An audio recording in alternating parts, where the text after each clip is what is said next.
Hey, everybody, welcome back to another episode of the Mr. Productivity Podcast. Hey, hop on over to my website when you get a chance, MrProductivity.com, M-I-S-T-E-R, MrProductivity.com. Well, today we are joined by Dr. Karen Jacobson. Sometimes people call her Karen or Dr. J. She is the CEO of Aligned Leadership Academy and a human potential expert.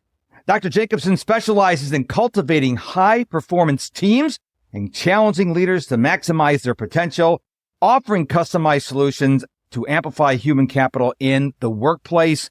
Dr. J. Karen, welcome back to the show. Thank you so much. Wow, it's been a minute. Yeah, it has. And what'd you think about the introduction? You know what? I don't even know who that person is. No, just kidding. You know what? Titles are titles. Titles to me, they don't mean much. It's really, what do we do and how do we help people? And I think that's what we're going to focus on over the next hour. And we'll bring some juicy tips that people can take and implement and, walk away with actionable takeaways. That's what I love doing. The reason why I asked you what you thought about the introduction is because I went to your LinkedIn profile and I copied your headline and your summary and I plugged it in the Claude AI, my preferred AI. And they said, hey, give me a 1 to 3 sentence introduction for this guest. And I think it's been doing a really good job in my last couple guests because this way I don't have to, worry about coming up with something. And it's not too long, but it tells people who you are. So good job, Claude AI. Well, I was going to say, and that's really cool because if you're talking about productivity, the ideas of being able to use AI to speed up our process. I just delivered something last week. And I happened to use Perplexity and ChatGPT the 4.0 in order to create a presentation. And I used ChatGPT with DALL-E in order to create slides, which I thought was really unique because it was slides that they all had to have the same theme with the same colors and really focus on a very specific topic that is hard to get on the outside. As I was doing a strategic planning event for a company and they were in construction and I wanted a construction theme for the strategic planning event.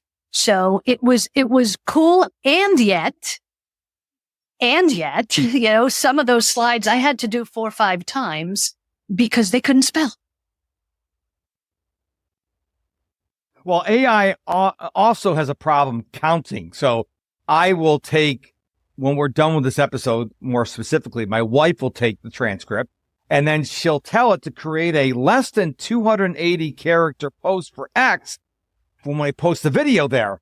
And it'll give me 300, 325. And I'm like, it's too long. Can't you count? So AI does this great job, but apparently it can't count how many characters you want. So I will tell you one of the things I really appreciate about AI is I used to hate coming up with titles for my podcast episode.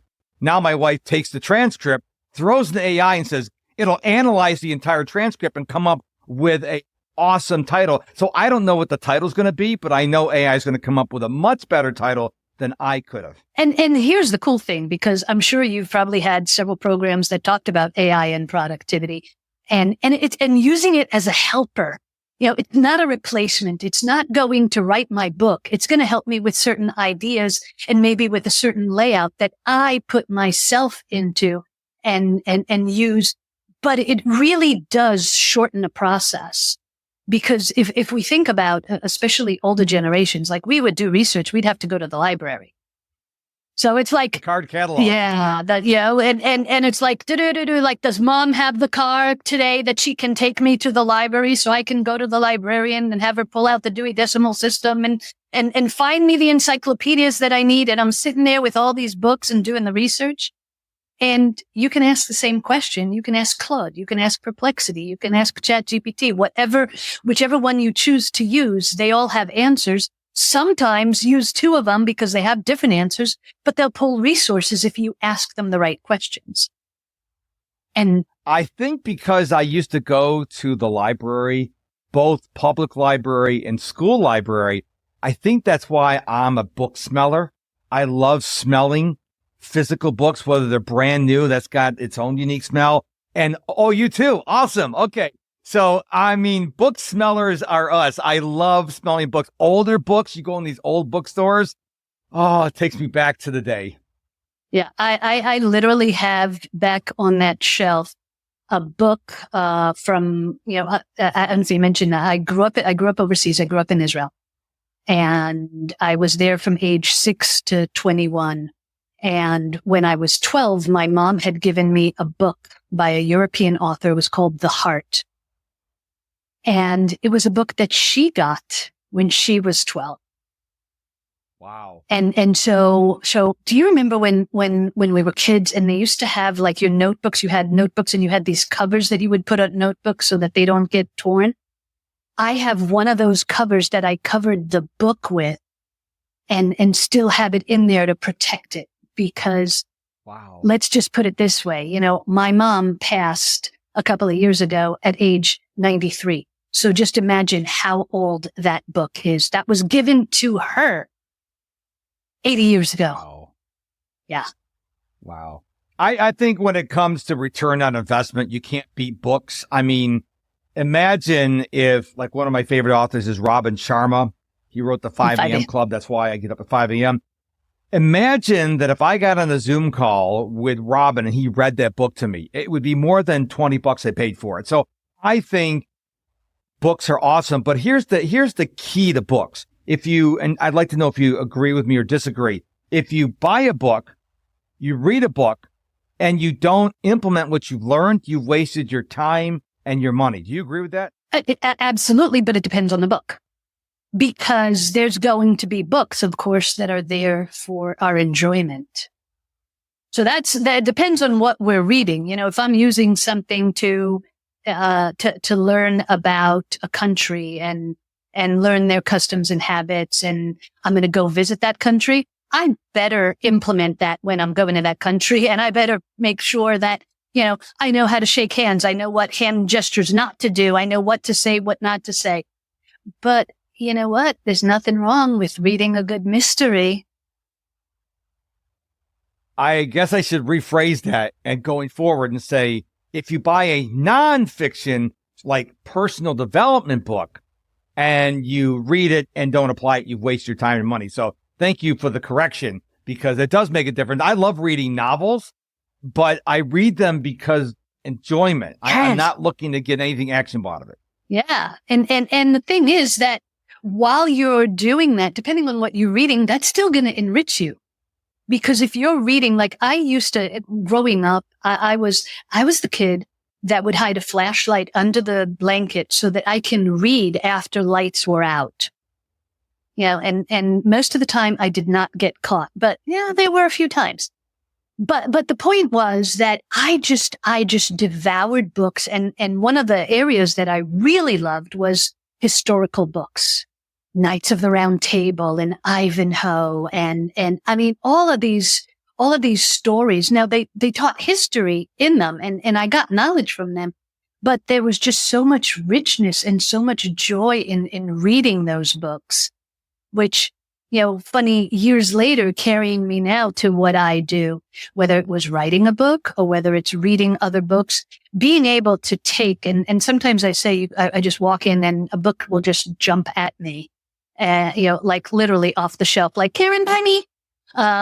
And sometimes I don't need to go page by page and really do everything. But if I can grab some ideas that will enrich me and help me moving forward, that's a win.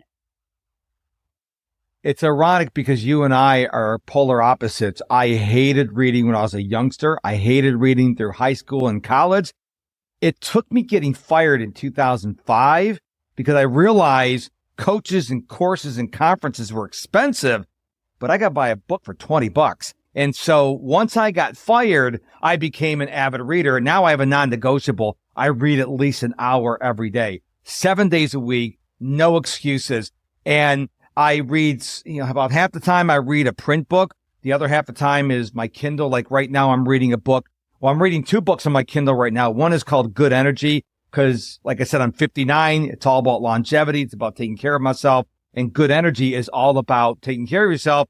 And I'm reading Walter Isaacson's book on Benjamin Franklin, which is fascinating too. And then I have some print books I read. So I'm like addicted to reading. And I know that you're a human potential expert. And I got to believe that one of the keys of being the best human being you can be is not be sedentary, not become complacent, but you have the spirit of, I got to learn something every day so I keep moving the needle toward my goals.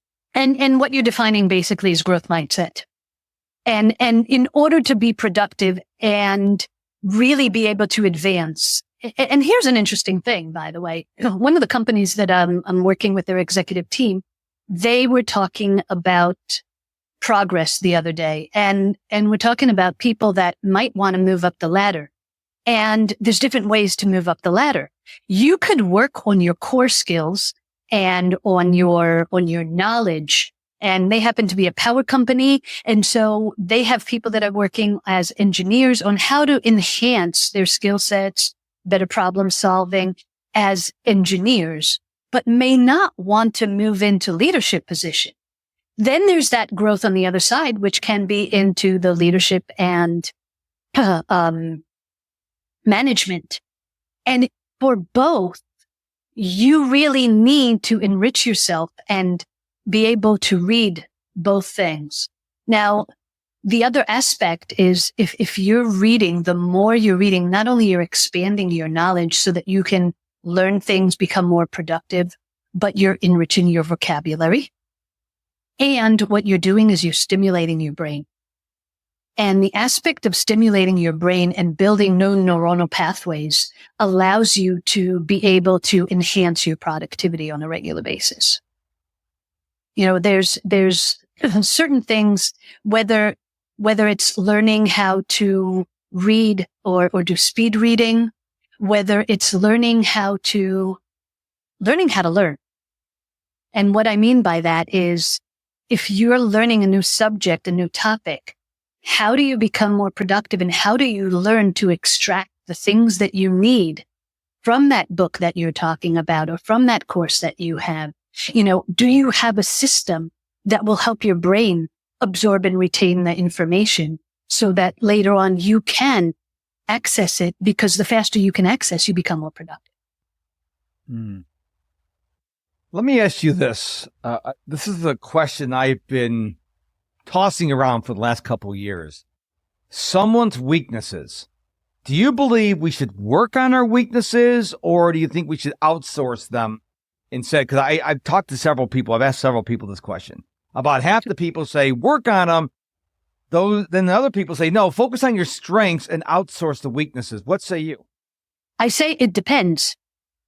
And what I mean by that is depending on the position, because I love that because you're just hitting on on another question that was asked with one of my companies at a coaching session for the executive team the other day. We had a strategy session and that specific question came up. Now, let's say you have somebody that is looking to grow in their position and they are weak in certain skill sets. Now, weak in certain skill sets, sometimes it can be the technical skill set, sometimes it can be the human skill sets. If you're weak in your technical skill sets and you're looking to advance and progress, you need additional training. And that, because not gaining that could prevent you from moving forward. So a lot of it depends on what your personal goals are as an individual. Hey, if you're happy, just, you know what? I just want to do my job. Just leave me here. I want to keep my head down and I don't want to grow. I don't want to advance. Just work to your strengths. But if you're looking to say, like, in order for me to get to the next level, here are some things that I need without a doubt, then you work on those. Now, by the same token, there's certain weaknesses that you don't touch, you outsource. Look, I cannot type for the life of me. And the administrative work, even honestly, even writing a social media post is like, it's like nails on a chalkboard for me because I'm actually better off. I found ways around it to be more productive by dictating as opposed to typing. And so number one, find your workarounds And one of them can be, I need to do this, and because I'm right out here and I want a live post and I want to post something, then do it and find a workaround. If it's something that I can outsource, by all means, outsource, because sometimes those skill sets that are your weaknesses, number one, they're going to take more time. And number two, they may not be the things that at work are going to bring the high dollars. So am I going to work on a weakness of mine, which is typing, that I can outsource to somebody, instead of having a conversation with a potential client that would take half the time of typing something, which for me as a business owner is a money-making or a potential money-making task. I'm going to do that and I'm going to outsource the other because it's still going to be done. And whatever I'm going to close here is going to funnel to allow me to continue to grow. Because if not, and I'm focused and wasting time with my weaknesses, I'm stunting the growth of my organization. That's so powerful. And when I became a solopreneur in 2005, I did everything. And about a year ago, my wife quit her job and now she works with me in the business. We have narrowed down what I should be doing: content creation, relationship building, and coaching people. So when I finish this podcast with you, I hand it off to her and she does everything else because that's not what I like to do. I could do it if I have to do it. She got abducted by aliens. I could do it. But this, number one, it frees me up to do what I'm really good at. Number two, it prevents me from doing the easy stuff. See, producing a podcast, it's like easy stuff for me, but I'm not really doing the work that's going to move the needle toward my goals. So we have this agreement. If I want something changed in the website, I task it to her. If I want, this program, I want to learn this new program, instead of me learning how to use the program, then she'll learn how to use it, because most things I don't have to touch because I am the brand. I am the content creator. Now, if you're a solopreneur and you're not making any money, okay, you might not be able to do this now. But when you get to a point, then maybe you go out and get a VA or go get a family member so they can do these things that you write SOPs for. You hand it off to them and you focus on what's really going to move the needle for you. And for me, it was so challenging to let this stuff go, but I was not really good at it. And I think whether you're a solopreneur, an entrepreneur, you're a leader, sometimes you got to let things go. Let's say you got to do a spreadsheet every week for whatever, your boss, but you hate spreadsheets. Well, maybe Sally down the hall, she dreams of spreadsheets. So you go tell her, this is what I need to do. And I promise you'll probably get a report back, looks way better than you could ever do. And it'll be less stress for you. So you tapped in directly into the topic of the art of delegation and the aspect of delegation. And yes, by the way, everyone that's starting a business and they're solopreneurs will come across the same issues. And the aspect, I'm sure it's probably been something that you've talked on the show about time blocking and making sure that you organize your schedule. But how do you know what to delegate? How do you know when to delegate? And when you feel that there's certain things that are starting to fall by the wayside and you're starting to get like, okay, I'm working 12, 13 hours a day and I'm still not done. Now, by the way, your work is never going to be done, especially if you're looking to grow. But when you're getting to a point where you're looking at, do I do this or do I do that? Because I don't have as many hours a day. And if you're working in an organization and the organization is growing, you could potentially come across the same exact things. So the first thing to do would be to make a list of everything that you are responsible for doing or that you have to do right now. And then there's a column. The next column is, can I delegate? Yes or no? So there are going to be certain things that only you can do to help your business grow. But there are definitely things that other people can do. And usually I would start by delegating the things that just cause you agita. That just, it's like, it's not necessarily keeping me up at night that, that I have to go and do a strategic planning for a new client. It's the fact that I haven't documented something on a report and I have to type 3 pages. That's what's going to keep me up at night. So what do I? Now, I want to interject here just for a second, because keen listeners of the show are going to go, wait a minute. That sounds like Mark's O-Day method. And you're right, if you've listened to the show before. So I teach something called the O-Day method: outsource, delegate, automate, and eliminate. And what it is for 2, 3, 4, 5 days, the number of days is not magical, write down like 90% of what you do. Then you gift yourself 60 to 90 minutes. You sit down and go through the list 4 times. Don't try to shortcut it. Go through the list once.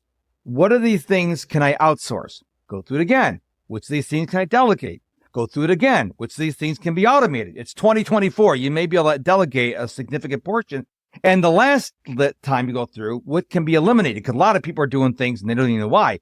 Then you actually start outsourcing the things you identified to be outsourced or delegated or automated. And the elimination one, just get rid of them. And if you're afraid of this, stop doing it for a week and see if the world ends. So if you've never heard that before, there you go. If you're a regular listener of the podcast, thank you for your continued support. But what she just described is a version of my O-Day method. You're probably doing things that need to be done, but not by you. And then the question is, how do you decide, especially if you're looking at a team, how do you decide who you're delegating to? And that has to do with understanding the people and the team that you're working with. I'll share a little story. When I was in the army in Israel, one of the positions I was in in military intelligence in kind of the headquarters, which would be like, synonymous to our Pentagon. And one of the areas that they put me in at the time, because I had the opportunity to be the commander of the unit, to be his secretary. And I was like, yeah, I don't type and I don't make coffee. So that's out. And so they put me in another part of the unit, and they put me in front of a computer, old day computer, DOS system, as for those who might know. And I was given intel to read. I was given all these articles that were talking about, all sorts of activities that were happening when people were crossing the border, and terrorism and all sorts of high level intelligence. And here was my job. By the way, this was a room that had no windows and just a desk with a computer and enough room for me to have the piles of the paper that I had. And I got these sheets that were like horizontal sheets, letter size horizontal, with squares on them, green squares on them. And I had to write the headlines letter by letter into the squares. And then once it was done, I had to walk across the other side to the base to a unit where the keyhole punchers were sitting underground in the basement, so that they can translate that into the cards, punch the cards, and shove it into the mainframe so that all the information was on the computer. That is old school. I remember those cards, by the way. Now here's the thing. I lost my mind. Wonder why. Now, because even the listeners that have heard us for the last 20 minutes know that one of the first things that I said is, I'm not good in admin. I can't type for the life of me. Sitting in front of a computer, reading and writing headlines, and then, proofreading. Yeah, I could find the mistakes, but that's not a job for me, because they never took the time to actually understand my behavior style, or what people might call the personality, which is, a misnomer for that, but my behavior style and my habits and what my strengths were, and that I needed to be in front of people in order to either speak or work or lead, as opposed to sitting and doing admin work. Now, fast forward years later, when I got into understanding human potential, into learning about becoming a professional behavioral expert, those are some of the things that I learned. I wish that back then in the Army, when they gave me one of those jobs, they would have run a test, not just not just an intelligence test that they would, but more of a behavioral test to know how to fit people into the right positions. Now, ultimately, when I left that unit and was moved to another unit, I was given the opportunity. That's when I became a commander, where I had 80 women under my command, and I wore 3 hats. So I had challenges, and I had people, and I had leadership opportunity. Those were right fitting. So as a business owner today, I know those are tasks that I can handle. The ones that I can't handle, I need to look at who is the right person to manage those tasks. And if I'm hiring somebody, I need to know during the interview to ask the right questions to be able to make sure that they can handle the task that I'm going to delegate, because that's going to affect productivity of our entire business. 100%. So if furthermore, if I hire someone that's just like me, most common business mistake that I have seen in 25 years or so, people hire like, oh, well, you know what? They're like somebody I would hang out with. Wrong. Then if you're doing that, you're hiring somebody who is going to be a copy of you that's not going to be able to handle the tasks that you're not good at. And that's why my wife makes one heck of a business partner, because she loves doing the things I hate to do and I suck at.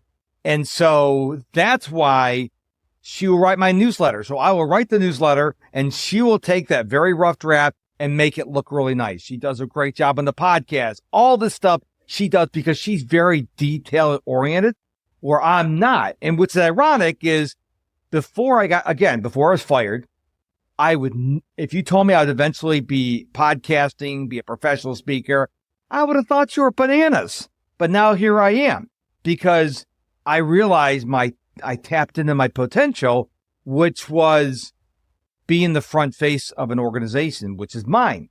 And I love the way you explained about the strengths, because I've never heard anybody put it quite that way on the show before. Don't hire someone exactly like you, because you haven't solved the problem. You just multiplied the problem, because now you have 2 people that can't do what needs to get done.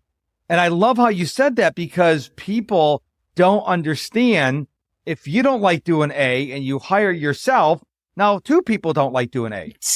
And that's one of the things, one of the things I do when I work in organizations, I work on benchmarking, is first of all, to understand the position. And rather than so many people that are hiring, like, oh, I'm going to hire because they've got a good personality or they have a good resume, but are they capable of doing the job? Do they have the skill sets and the talents and the persona to match? So in the aspect of benchmarking is we're really creating for a job. We're creating everything from the key accountabilities, which is why we even have the job, to what would be the tasks, what the skill sets are, and what the persona is going to. So we're kind of building that template that if I need 5 new principal engineers, I know that I can duplicate and replicate, because I have that mold of what a principal engineer in this current business is going to look like, which might be different as a principal engineer in another type of business. So we're creating the bench for that, and then using not only the looking at their resume, because let's face it, half of them are doing resumes on ChatGPT or Claude or Perplexity, which are going to make up stuff. And they're trained and they're coached on how to interview. They're coached on the STAR method, and I mean, they know that. But when it comes to taking that as well as looking at an assessment and really understanding their behavior and their, what we call the DNA, which is their competencies, those are things you really can't fake. So now you have a broader picture to know if that person is going to be the right fit And when you do, especially with the assessments that we use have 3 sciences that give you up to 95% accuracy along with your interview, because you want to make sure, am I looking for culture add, looking for culture fit? How is that going to, look with my organization and help the culture? That's when you get the right people. And that is also helping not only with engagement, but engagement, retention, and productivity. When you go out and speak to the client, do you see some of the leaders, maybe even the elder leaders, who are more into passing the blame? So in other words, instead of saying, hey, I'm the leader, I hired the wrong people, I didn't look at the core competencies, I didn't look at their coachable, or do they tend to go, you know what? HR. I think it depends. It depends really on the size of the organization as well. Okay. I've worked with organizations that either the general manager, who on a local area was in charge, or the company owner was in charge. But I will say that at a certain point, I have one of my clients that has come to me several years, like they've been coming back every year since 2018. And the last year was, hey, Doc, can you come in and instead of me, who I want to be the leader and the visionary of the organization, because he hired great people. He has an awesome, awesome team that he nurtures and trains. And he's a millennial, and has a really thriving company. And, he said, can you train my business manager and my operations manager how to hire? So he'll pass the buck the right way to make sure that the organization has the ability to continue that growth. And at times you'll see, absolutely, the bigger the organization, now it's compartmentalized and they're working in silos. And so HR, that's HR, we don't know what they're doing. I remember the first time I heard Gary Vaynerchuk say he's the CEO of VaynerX, VaynerMedia, VaynerSports, Vayner, etc. And he said, it's all my fault. I take full responsibility. And people ask him, wait a minute, you didn't hire this guy in this department. The manager hired it, who works for this manager, who works for this VP. He goes, I am at the top of the food chain. Everything's my fault. When the first couple of times I heard him say that, I'm like, this guy's crazy. But then I thought about it. Number one, it's a lot less stress when you take responsibility. You don't have all the BS going on. Whose fault is it? You just take responsibility. But I think if a leader says, hey, listen, if this manager of this department in another city hired someone, I'm still the person at the top.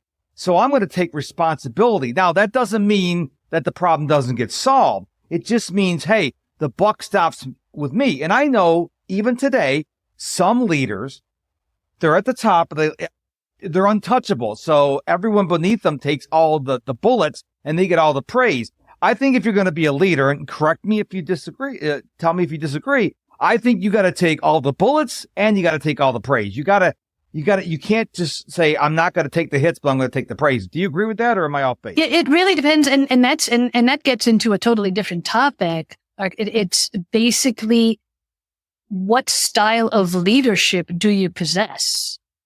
Because we've got the autocratic leadership, we've got the collaborative leadership, we've got the laissez-faire leadership. It really depends on the type of leader you are, the type of persona you are. I've sat in organizations where a leader takes a back seat because of the fact that they don't want to create hierarchies. However, in doing so, they're somewhat taken away from their own leadership. So the old style of, carrot and stick leadership is not going to work these days. And they're going to be areas where, like, yeah, hey, I'm going to lead by example. One of the things that to me, I always talk about, and that's been one of the things that I grew up with, is the call to action. In the Israeli military, the Israeli Defense Force is follow me. Whereas in other places around the world, it's charge.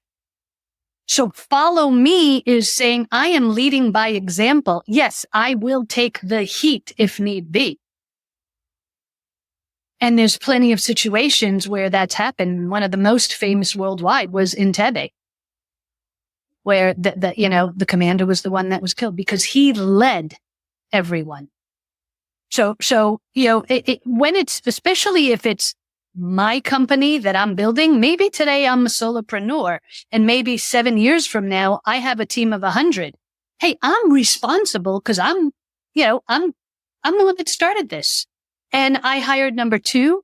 I have number 3, number 4. Maybe at a certain point I gave them the opportunity to hire, but did I tell them how? Now, I remember way back in the day, I used to work for a steel factory way back in the 90s when I went to college. And they used to have this library that you could take books on tape. And I do mean books on tape. There was no Audible. There was no social media. And one of the books I listened to was by Lee Iacocca. And I'll never forget this. He used to park in the Union parking lot, not his reserved parking spot right outside the front door, and walk through the factory. And when I first heard this, who cares? So what? But now I'd like to think I've matured over the years and got a college degree and whatnot. Now I understand how powerful that is. He would know the names of the workers and their kids.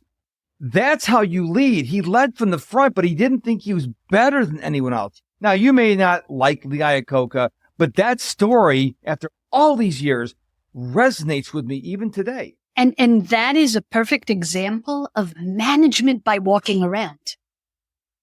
And one of the things that when I work with organizations, we're looking to create elite alignment, it's got to be from the top down, from the bottom up and across.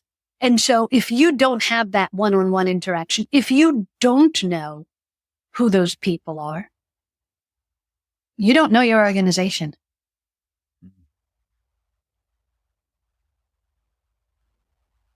People have to let that sink in. There's someone who just heard that has to let that sink in, because my last job that I was fired at, I never forget. That didn't sound right. The last job I had that was fired at, that sounds better English. I remember there was an old inventory system we were using, and they went out and got a new system, and they didn't go to any of the people that would actually be using the system.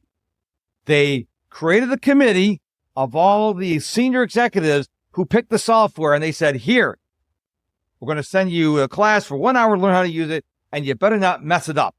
And I'm like, we're all like, what? It was so different. It was like going from English to Mandarin. And because they didn't involve anyone on the front line, us little workers who would use it day in and day out, there was a loss of productivity. And I didn't know it was called productivity back then. I wasn't Mr. Productivity. But now I understand it was a loss of productivity because we're all sitting there going through the knowledge base and trying to find how do you do this and calling health support because we didn't know. Had they involved us, we would have said, wait a minute. The old system had 3 clicks. Now this takes 12 clicks to get the same thing. And the screen's totally laid out. But they didn't know that because they didn't involve the people in the front lines. And that is basically leadership fragmentation. That is a perfect example of leadership that is not in alignment with what is actually happening, boots on the ground. And when you don't have that, you will come down with new ideas, with new rules, with changes that will hold your organization back or create havoc because you thought it was a great idea, but you didn't look at who's actually implementing and how does that affect their process and does it fit the process? Is it really the best? One of the things that if you're looking at creating any new initiatives and you're looking to bring those initiatives to people that are working at your individual contributors, they have to be part of that task force.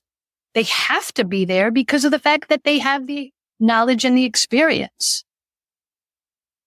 And in a smart way to do that is also to run a beta test these days before you bring something company wide and affect the productivity. One of the companies I think does a really poor job at this is my beloved Apple. So I'm all in on Apple, and I'm recording this video with you right now on my MacBook Pro. And someone at Apple decided we're going to determine how many ports you have.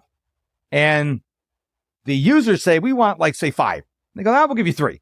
I'm like, we told you what we wanted. We wanted A, B, C, D, and E. And they go, no, we know better than you. Now, like I said, I love Apple. I left Microsoft many years ago. But whether you're Apple, Microsoft, Google, YouTube, I don't care. Got to listen to the people. And I think smaller companies do this very well. I think when you're a small business, you tend to listen better. We all know those companies we deal with all the time where you go in there, you have a suggestion. Oh, I got some feedback for you. And all of a sudden, a couple months later, you see it in the app or you see it in the store. Like, wow, they listen.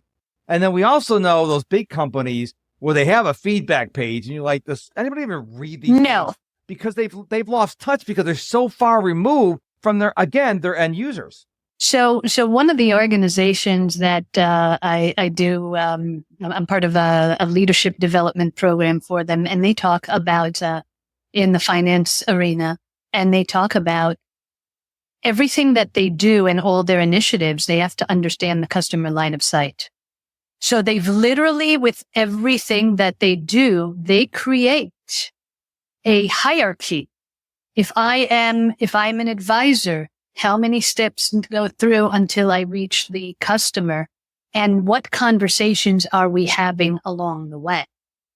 Well, that might be an aspect of customer service, okay, to make sure that your product is reaching the right hands into the audience, into your audience, your customers.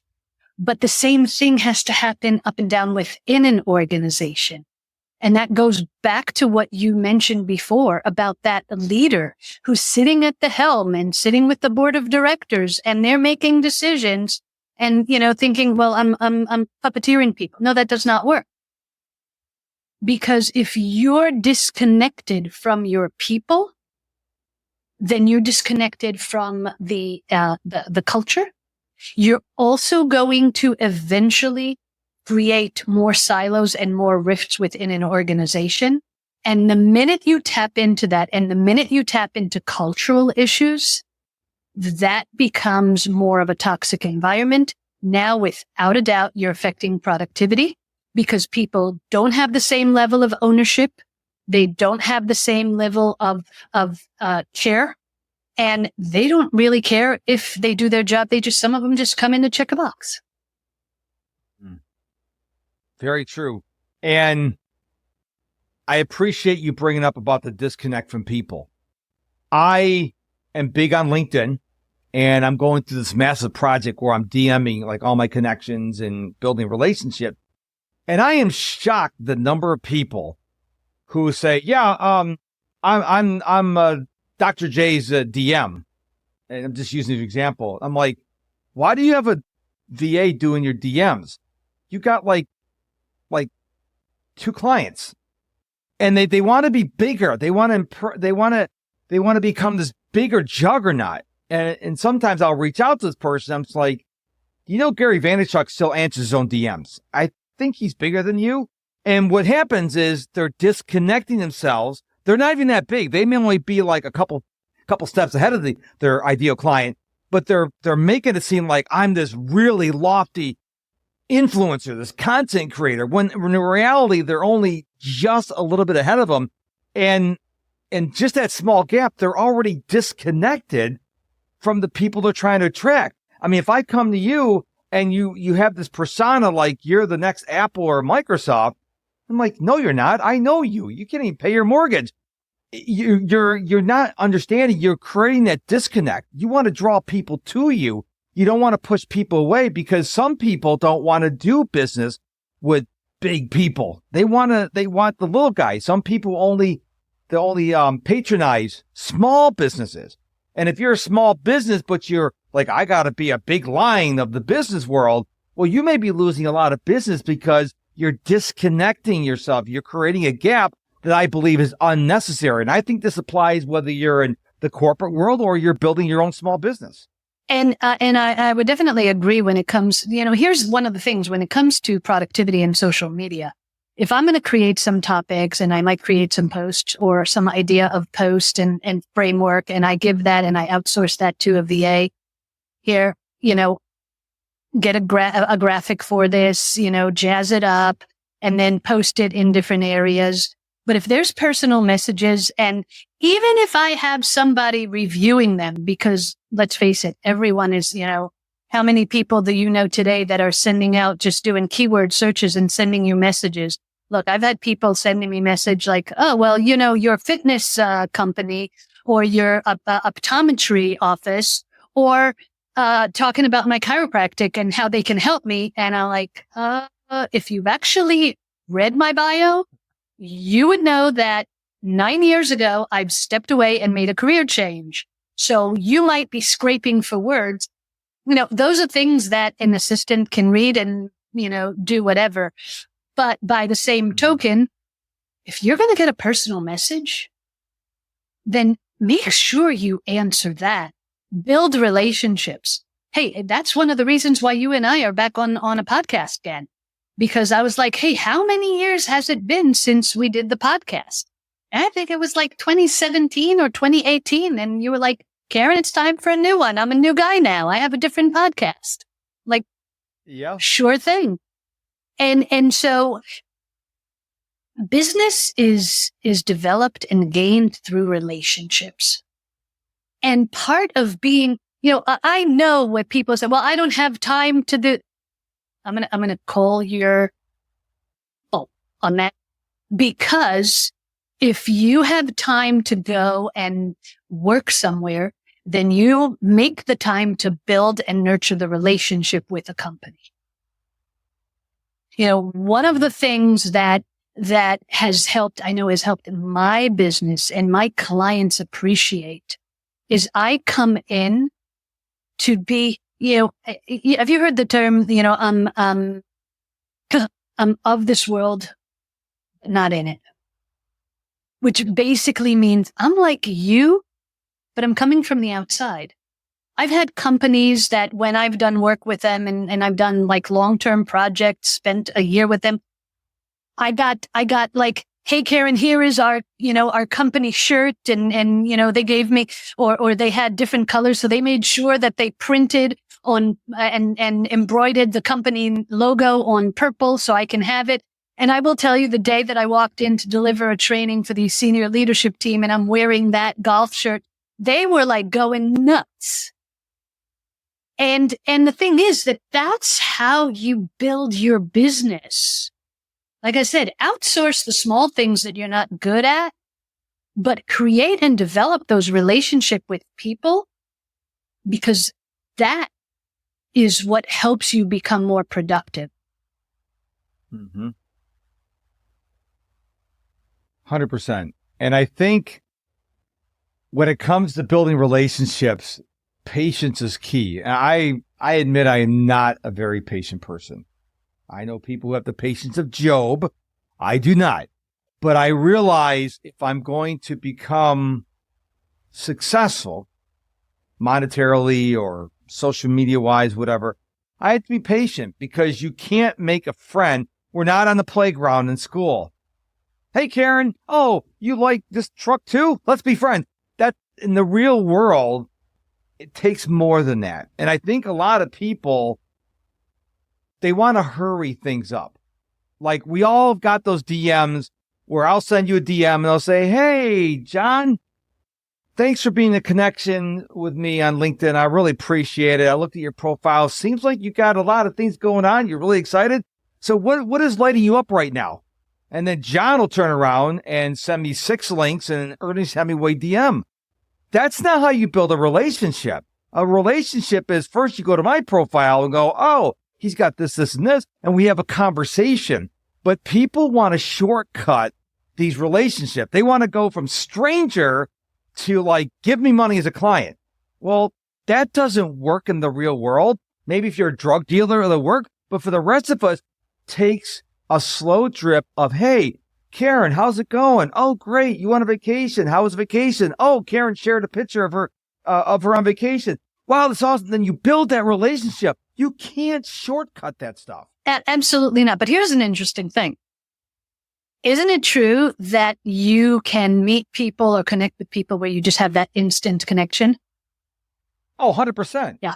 And so what ends up happening now, it's going to go back to the different behavior styles. So they're going to be those that are, well, first of all, they're going to be those that are taught, like, here's your recipe for sales, go do it, which is the ones that just do that and send you that junk and like, you know, take LinkedIn and do sales nav and pull out keywords and spam everyone and their mother. You know, you keep on mentioning Gary V, which I love him. He's incredible. He taught me how to take a selfie. But oh yeah, he was here in town years ago and at Infusionsoft. And here's a great example of somebody knows how to adapt to people. Because if anyone on the line knows Gary and knows Gary, how Gary talks, knows that as a New Yorker, he's got a very colorful vocabulary. Yes, he loves the F word. Yeah, and not flying or flowers. Yes. But the thing was that he was the keynote speaker at Infusionsoft conference here years ago.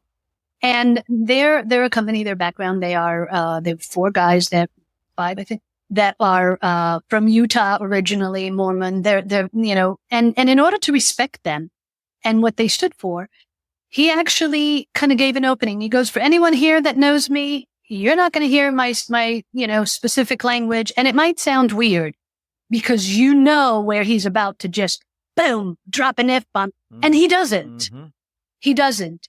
And then after, you know, and I don't know how many people, it was huge because that place was at the Phoenix Convention Center, like huge wow. audience. And then he stands and for almost an hour and a half to shake hands and take pictures with people. Okay. But, and that's why I said, he was like, we stood there and he goes, let's take a selfie. And he goes, no, you do it this way. So I have a picture and somebody took a picture of us, Gary teaching me how to take a selfie.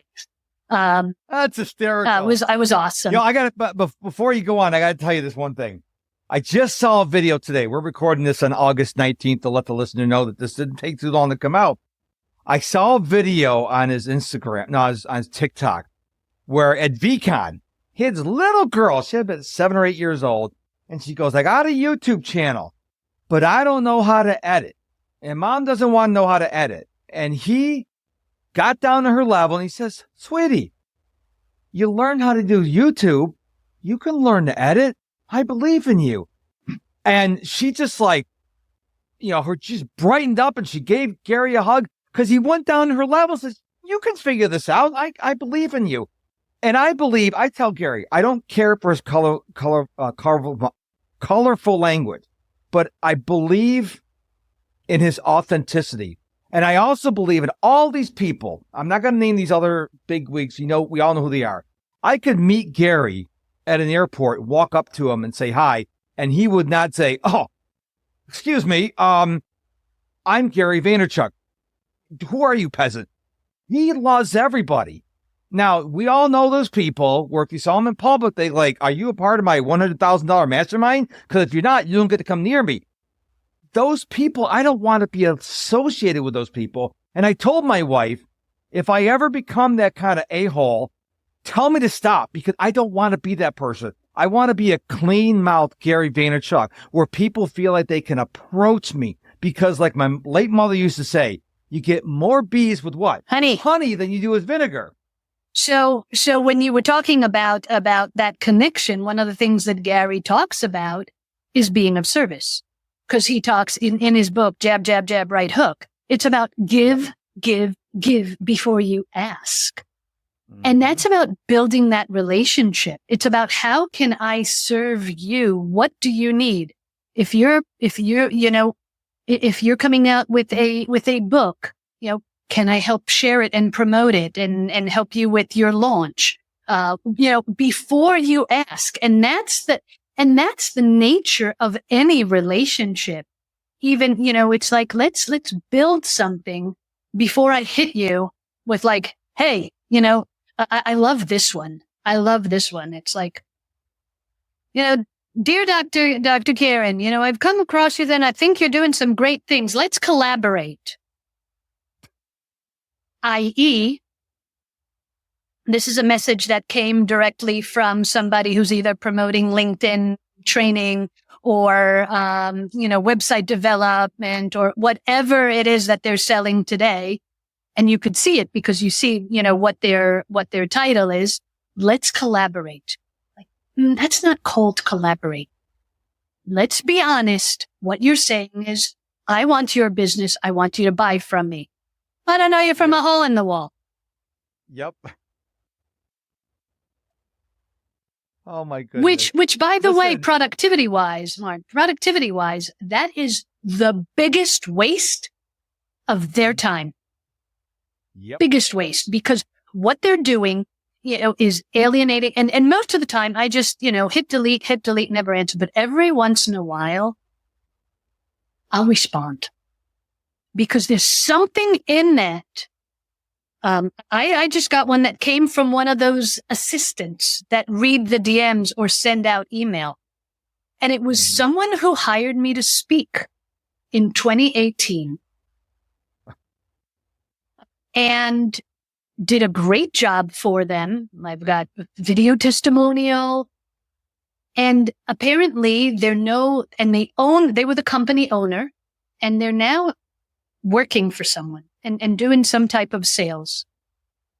And rather than sending a personal message that basically says, hey, it's been a minute, like you did, or that we've seen, they just sent out a blanket message, whether it's their assistant or somebody said, and wanting my business, which was completely out of left field.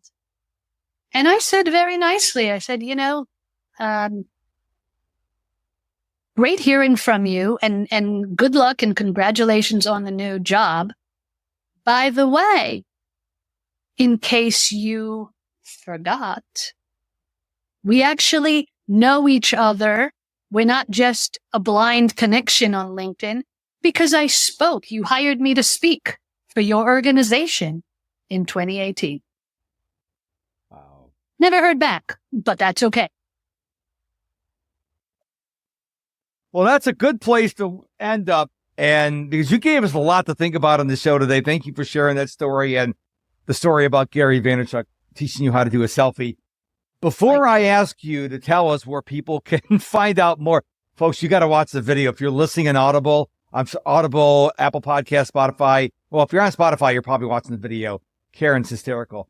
Before I ask you where people can go to find out more about you and what you do in the world, you gave us a lot to think about. And so I know it's tough for people when they're listening to podcasts, they're walking the dog, taking a run, riding the bike. They don't have a notepad. So what is one parting thought you want to leave them with? Because typically what people hear at the end is what they really remember. So what is a parting piece of advice you'd like to leave for the listener? So we talked a lot about productivity and process and people. And we talked about developing relationships with people. So whether you own a company and a solopreneur, or whether you have a team working for you and you're also interacting with people, just remember there's always that human potential, that element behind every process and behind productivity, that if you don't nurture that, you don't have the rest. And you definitely don't become productive or profitable. Powerful. So where can we go to find out more about you and the dent you're putting in the universe? As long as it's in the universe, not in my car. I am online, and the easy thing, it's Dr. Karen Jacobson with an S-O-N. So whether it is my website or Facebook or Twitter or X, more correctly, or Instagram. Sorry, no TikTok for me. LinkedIn is primarily the best way if somebody wants to connect and if somebody wants to read some of the stuff that I do. feel free to drop a message to the website or any other area. Excellent. Well, I am on TikTok, and I don't know how in the world I have almost 1,500 followers. I don't do dancing.